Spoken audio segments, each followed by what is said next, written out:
महानगरपालिकेच्या निवडणुका ज्या आहेत त्या महायुती म्हणून लढण्याचं ठरवलेलं आहे. त्यामुळे तो बळावर लढून तेवढ्या जागा आम्हाला निवडून येणं अशक्य आहे. त्यामुळं मुंबईसाठी आम्हाला एक 15-16 जागा मिळाल्या पाहिजे, तर नागपूरमध्ये 7-8 जागा मिळाल्या पाहिजे. त्या पद्धतीने आमचा प्रयत्न सुरू आहे. आज आमच्या कार्यकर्त्यांची बैठक झाली विदर्भाच्या, आणि महाराष्ट्रातल्या कार्यकर्त्यांना आपण सूचना दिलेल्या आहेत. ज्या ज्या ठिकाणी आमची ताकद असेल त्या ठिकाणी ती जागा आम्हाला मिळाली पाहिजे.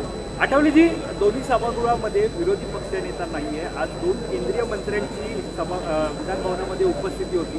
मात्र या अधिवेशनामध्ये विरोधी पक्षनेत्याविना हे अधिवेशन पार पडत आहे. उद्या या अधिवेशनाचा शेवटचा दिवस आहे.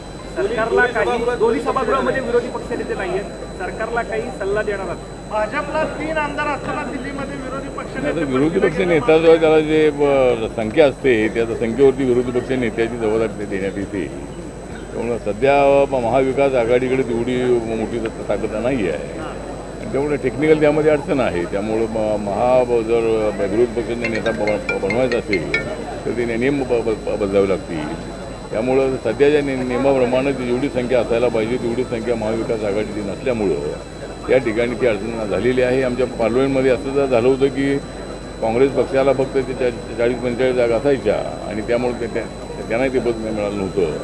पण यावेळेला 2024च्या निवडणुकीमध्ये काँग्रेसला 99 जागा मिळाल्या, आणि त्या ठिकाणी आता राहुल गांधी आपण लीडर आहे. त्यामुळं इथला जो प्रश्न आहे त्याच्यामध्ये काय संख्या कमी होऊ शकते का, त्याचा विचार अध्यक्षांनी करावा, सरकारने करावा, आणि हाऊसमध्ये विरोधी पक्षनेता असला पाहिजे असं माझं मत आहे.